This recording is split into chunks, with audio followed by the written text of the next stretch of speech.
देखिए, सत्ता ऐसी चीज है, काजल की कोठरी है वो, उसमें पार्टियों के अनुकूल चलना होता है।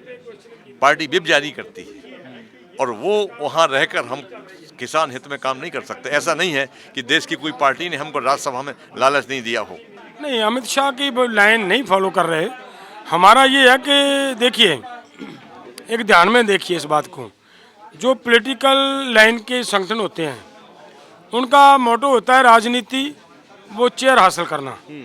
और जो प्रोटेस्ट करने वाले संगठन होते हैं अपनी डिमांड को लेकर, उनका काम होता है केवल लोगों की समस्या, लोगों की प्रॉब्लम को सॉल्व करवाना। संयुक्त किसान मोर्चा के 60 संगठनों ने कथित राजनीतिक लोगों से अपना पल्ला झाड़ लिया है। वे अब संयुक्त किसान मोर्चा का हिस्सा नहीं रहे हैं। हमारे साथ कक्का जी हैं। कक्का जी, आप क्लियर क्यों नहीं करते, आपके लिए राजनीतिक कौन है, गैर राजनीतिक कौन है? एकदम क्लियर है, उसमें क्लियर नहीं करने का कोई सवाल नहीं है। जिन लोगों ने सरकार को चिट्ठी लिखी वो पॉलिटिकल लोग हैं। वो 18-21 लोग हैं, वो लोग जो पंजाब में चुनाव लड़ गए, पार्टी बनाई जिन्होंने, चुनाव भी लड़ा, जमानतें जब्त हो गई, वो पॉलिटिकल हैं। आपको पता है कि योगेंद्र यादव एक पार्टी के अध्यक्ष हैं, वो पॉलिटिकल हैं। आपको पता है कॉमरेड हनान मुल्ला MP रहे हैं, पॉलिट ब्यूरो रहे हैं। अभी अशोक धावले पॉलिट ब्यूरो है कम्युनिस्ट पार्टी के। तो पॉलिटिकल तो साफ दिखाई दे रहे हैं। पर हमारा ये विषय था ये कि जब हम नॉन पॉलिटिकल प्लेटफॉर्म पे काम कर रहे थे और वो लोग पॉलिटिकल और नॉन पॉलिटिकल दोनों पे काम करते थे, हमने एक कंडीशन रखी थी कि आप का हम आंदोलन में, तभी हम लोग आंदोलन में आपको साथ में लेंगे जब आप नॉन पॉलिटिकल रहेंगे। आपके हमारे मंच पर कोई पॉलिटिकल व्यक्ति नहीं आएगा, कोई पॉलिटिकल नेता नहीं आएगा, हम भी किसी पॉलिटिकल व्यक्ति के मंच पे नहीं जाएंगे। पर उन्होंने, लेकिन वो जो सरकार के पास आपकी डेलीगेशन गई थी उसमें तो काफ़ी सारे पॉलिटिकल लोग शामिल थे, तब आपने पहले ही उनको क्यों आने दिया था? देखिए, जो अमित शाह ने भी आपको बोला था कि योगेंद्र यादव को मत लेके आइए। देखिए, उन्होंने ये कहा था कि हम नॉन पॉलिटिकल रह के काम करेंगे और उन्होंने कहा कि हम इस्तीफा दे रहे हैं अपने अध्यक्ष पद से, हम केवल पार्टी के मेंबर रहेंगे। परंतु वो उन चीज़ों पर कायम नहीं रह पाए। कायम नहीं रहे, उसका परिणाम ये है, विचारधाराओं का मामला है। एक पूरे देश के किसान जो नॉन पॉलिटिकल रहकर काम करना चाहते हैं और एक वो लोग जो नॉन पॉलिटिकल रहकर काम करना चाहते हैं। ये दो प्रकार की विचारधारा है और कार्यशैली। यानी कि आपके हिसाब से ही किसानों की लड़ाई लड़ी जा सकती है और किसी के हिसाब से नहीं? देखिए, मुझे 50 साल हो गए। 80% सांसद इस पार्लियामेंट में किसान के बेटे हैं। और किसान की दुर्गति क्यों? क्योंकि पॉलिटिकल पार्टी का इंटरेस्ट बहुत अलग होता है। पॉलिटिकल पार्टी का इंटरेस्ट होता है अपनी पार्टी को स्थापित करना, सबसे पहले चुनाव लड़ना, वोट लेना और सत्ता में पहुंचना। हमारा काम सत्ता का नहीं है, हमारा काम एक ऐसी जनशक्ति का निर्माण करना है जो नॉन पॉलिटिकल हो और सत्ता में बैठे लोगों को कंट्रोल कर सके। यदि आप सत्ता में जाते हैं तो ऐसा नहीं है कि आप बेहतर नीतियां बना सकते हैं किसानों के लिए? आखिरी सवाल है मेरे।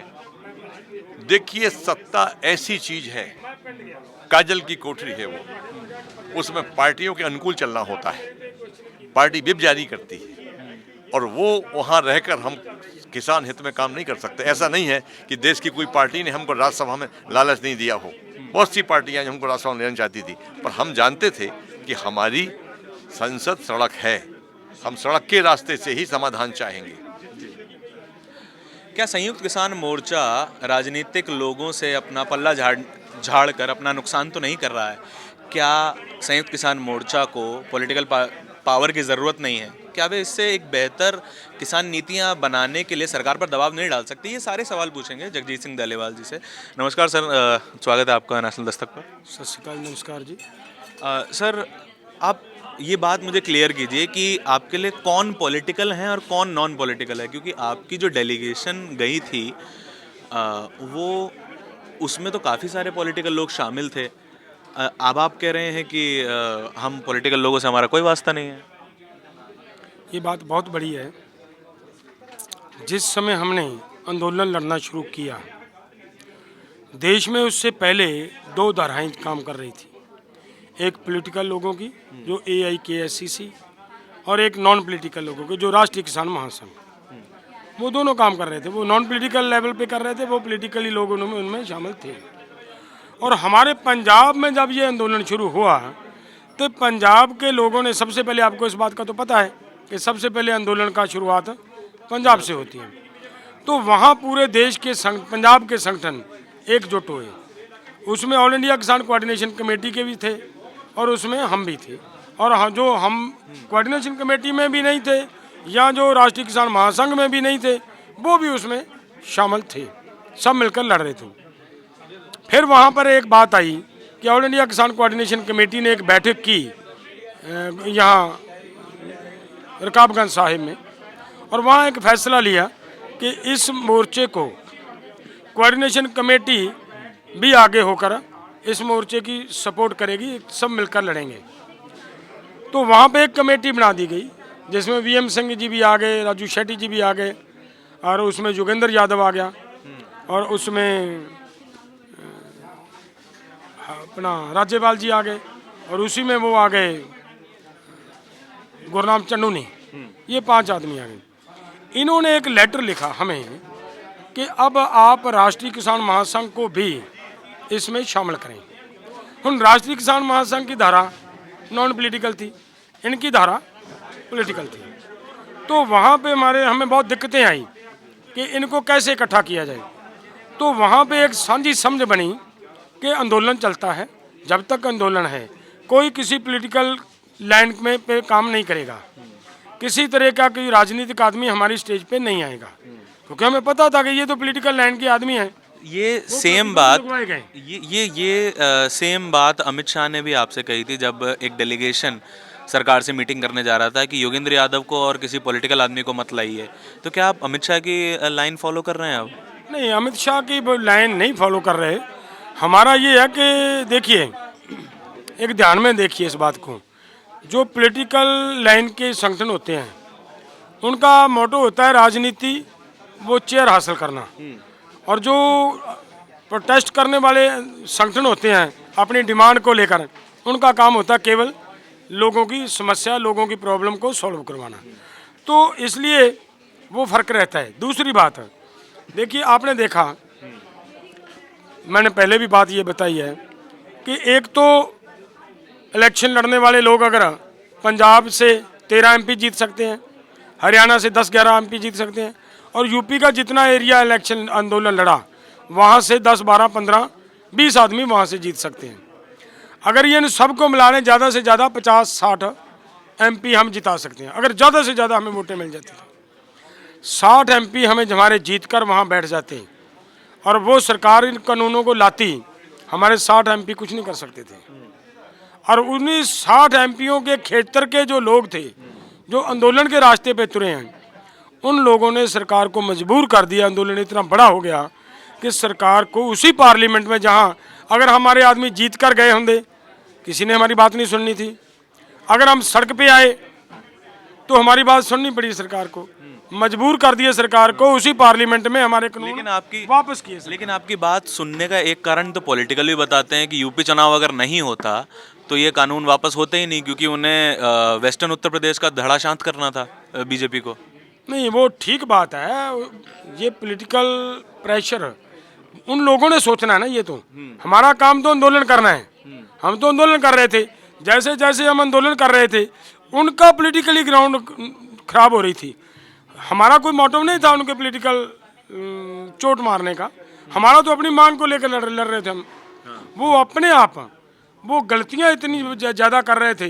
लखीमपुर वाली कांड हुआ, हमारे किसानों के ऊपर गाड़ियां चढ़ाकर उन्होंने रौंद दी, तो वो एक बहुत बड़ी कांड था जिसकी वजह से लोगों के अंदर रोष एकदम बढ़ा। और वो वहाँ उनकी जब पता चला कि हमारी पॉलिटिकल ग्राउंड का नुकसान होगा, तो फिर मतलब उन लोगों को मजबूरन इलेक्शन से पहले हमारी मांग मानने के लिए मजबूर होना पड़ा। यानी कि संयुक्त किसान मोर्चा को अगर ये 3 कानून ना आते और अब जो 3 कानून ये रद्द हो चुके हैं तो बीजेपी से कोई परेशानी नहीं है, राइट? और अगर लखीमपुर वाला कांड ना होता, मतलब मैं तो सोचूंगा ही कि ना होता है, इतने सारे किसानों की जान गई, तो बीजेपी से तो कोई आपकी समस्या थी नहीं। यानी कि आप सरकार में बीजेपी रहे कोई समस्या नहीं है, बस वो 3 कानून नहीं होने चाहिए। ये भी बात नहीं है।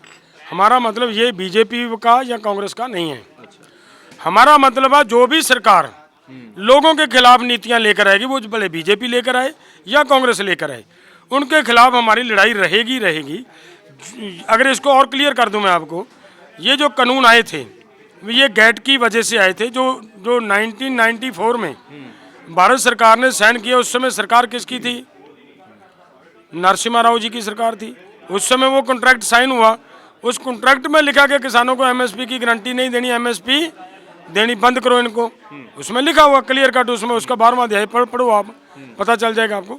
तो प्रॉब्लम तो वहाँ से क्रिएट हुई है। और आगे आकर इन्होंने वो बहुत तेज स्पीड से किसानों की ज़मीन छीनने के लिए वो किया हुआ कॉन्ट्रैक्ट, उसी पे इन्होंने काम करना शुरू किया। तो लड़ाई इनके खिलाफ भी है। जो हमारी ज़मीन छीनने का काम करेगा, जो हमारे राइट रोटी छीनने का काम करेगा, वो चाहे बीजेपी हो या कांग्रेस हो या फिर कोई दूसरी तीसरी और भी हो, उनके खिलाफ लोगों की लड़ाई रहेगी। और हमारा किसी एक पॉलिटिकल पार्टी के साथ ना लड़ाई है, ना झगड़ा, ना कांग्रेस के साथ है, ना बीजेपी, ना किसी दूसरे तीसरे। आखिरी सवाल मेरा यह है कि एमएसपी की लड़ाई भी बाकी है, बहुत सारे किसानों की समस्याएं, गन्ने की समस्या बहुत सारी हैं। तो आगे संयुक्त किसान मोर्चा क्या करने वाला है? हमें कुछ तारीखें बताई गई हैं, उसके बारे में कुछ बताइए। हाँ देखिए, हमने मतलब एक रखा है कि हम 31 जुलाई को शहीद उधम सिंह जी का शहीदी दिहाड़ा आ रहा है, वो मनाएंगे उनके वहीं सोनाम में। और हरियाणा, पंजाब और उधर अदर स्टेट्स से भी किसान वहाँ पे आएंगे। दूसरी बात कि हमने 20 अगस्त को या 22 अगस्त को यहाँ जंतर मंतर पे एक प्रोटेस्ट करना है। उसकी मेन हमारी पहली मांग है कि लखीमपुर के जो हमारे शहीद हुए हैं, पीड़ित लोग हैं, उनको इंसाफ दिलवाने के लिए और हमारे ये पहली मांग होगी। और उसके बाद जो हमारे आंदोलन की बाकी मांगे हैं कि जैसे हमें एमएसपी की गारंटी का कानून लेना, या मतलब हमें वो हमारे किसानों के ऊपर जो मुकदमे लगे मुकदमे वापस करवाना, शहीद परिवारों को कंपनसेट करवाना, वो सब उसमें शामिल होंगी मांगे। और उसके अलावा और नई मांग उसमें कि पूरी तरह किसानों को ऋण मुक्त किया जाए और आगे इसके ऊपर ऋण ना आए, इसके लिए कम से कम डॉक्टर स्वामीनाथन की रिपोर्ट अनुसार किसान को फसल का भाव मिले। ये हमारी मांगे होंगी। उस पर हम उस दिन बहुत बड़ा लाखों की संख्या में किसान वहाँ आएंगे। सवाल एमएसपी का बाकी है, सवाल लखीमपुर का बाकी है, सवाल बहुत सारे बाकी हैं जिनके जवाब मिलने भी बाकी हैं। और किसान ये जवाब ढूंढने के लिए दिल्ली की सड़कों पे जुटने वाले हैं। कैमरे के पीछे मेरे साथी आशीष के साथ मैं धारण, नेशनल दस्तक के लिए दिल्ली से। धन्यवाद। नेशनल दस्तक की आपसे गुजारिश है कि अगर इसको बचाना चाहते हैं तो नेशनल दस्तक को सब्सक्राइब करने के लिए रेड कलर के सब्सक्राइब बटन को दबाएं, फिर बेल आइकन की घंटी दबाएं। नेशनल दस्तक को बचाने के लिए बहुत जरूरी है कि हर खबर को शेयर करें, लाइक करें, कमेंट जरूर करें।